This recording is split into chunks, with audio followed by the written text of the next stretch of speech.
வணக்கம். உலகமெங்கிலும் நிறைந்திருக்கும் ஜீ தமிழ் தொலைக்காட்சியின் அன்பு தமிழ் நெஞ்சங்களுக்கு அடியேன் சுபாஷ் பாலகிருஷ்ணனுடைய அன்பான வணக்கங்களும் வாழ்த்துக்களும். இன்றைக்கி உங்களுக்கெல்லாம் அருமையான தலைப்பை கொண்டு வந்திருக்கேன். மிகவும் சுவாரஸ்யமான, உங்களுக்கெல்லாம் பிடித்த தலைப்பு. மனித வாழ்க்கையை பாதிக்கும் வகைக்கு பின்னால் இருக்கக்கூடிய கிரக நிலைகள் என்ன, மனித வாழ்க்கையை பாதிக்கும் கிரக நிலைகளுக்கு பின்னால் உள்ள அறிவியல் மற்றும் ஆற்றல் மிக்க விளக்கம் என்ன. இந்த ஒவ்வொரு மனிதனுக்கும் பாதிப்பு ஏற்படுத்தக்கூடிய கிரக நிலைகள் இருக்கா அப்படின்னு என்ன கேட்டிங்கன்னா, அப்படி எதுவுமே இல்லைன்னு தான் நான் சொல்லுவேன். ஈவன் ஒரு தலைபட்சமாக சனீஸ்வர பகவான் கூட அஷ்டம சனி, ஏழரை சனி காலத்தில் கடுமையான பாதிப்புகளை கொடுக்குறாருன்னு நம்ம சொல்கிறோம். எந்த ஒரு வாழ்க்கை நிகழ்வுக்கும் சம்பவத்திற்கும் பின்னால் நான் சொல்கிறத நீங்கள் கவனிங்க. எந்த ஒரு வாழ்க்கை சம்பவத்திற்கும் நிகழ்விற்கும் பின்னால் ரெண்டு விதமான பார்வைகள் இருக்கும். ஒரு எடுத்துக்காட்டுக்கு, ஒருவருக்கு தான் நினச்ச படிப்பை படிக்க முடியுது, சந்தோஷமான விஷயந்தான் அப்படின்னு தோணும்.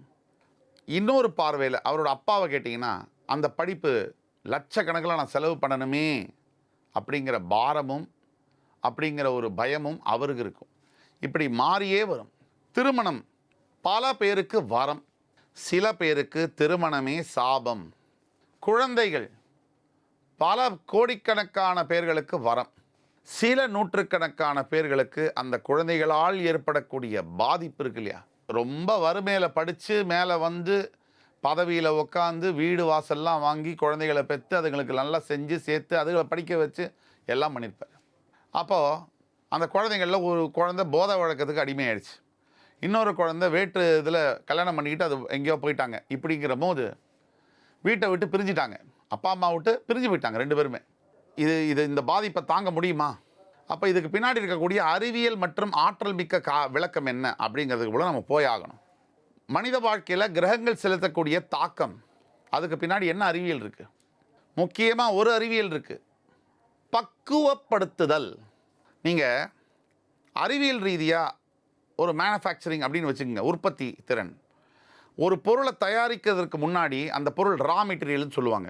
அதாவது அந்த பொருளுடைய ஆரம்ப நிலை, அதுலேருந்து ஃபினிஷ்டு ப்ராடக்டாக, அதாவது உபயோகப்படுத்தக்கூடிய ப்ராடக்டாக வரைக்கும், பொருளாக அது வர வரைக்கும் எத்தனை வகையில் அந்த பொருள் பக்குவப்படுத்தப்படுகிறது. ஒன்றும் இல்லை, காலையில் நம்ம பால் குடிக்கிறோம், அது ஸ்டாண்டர்டைஸ்டு மில்க்குன்னு சொல்கிறாங்க. அதாவது தமிழில் பக்குவப்படுத்தப்பட்ட பால்னு சொல்கிறாங்க. பசுமாட்டிலேருந்து கறந்து நேர பாலை கொடுத்தா அதுக்கு ஒரு 24 மணி நேரம் கூட தாங்காது. நம்மக்கிட்ட பால் பாக்கெட்டில் வரணும்னா குறைஞ்சபட்சம் 3லேருந்து 4 நாள் ஆகுது.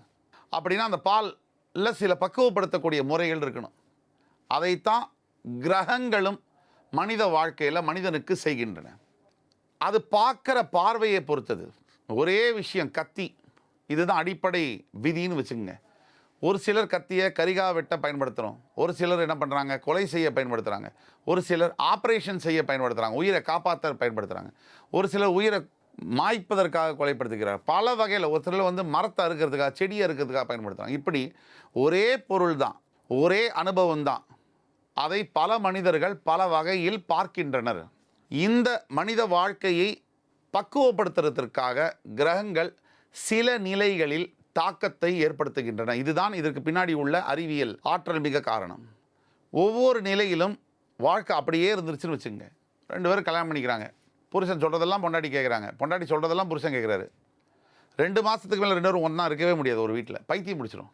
ஒரு சண்டை, ஒரு சின்ன விலகல், ஒரு சின்ன ஒரு ஊடல் இருந்தால்தான் 60 ஆண்டு காலம் பயணிக்க முடியும்.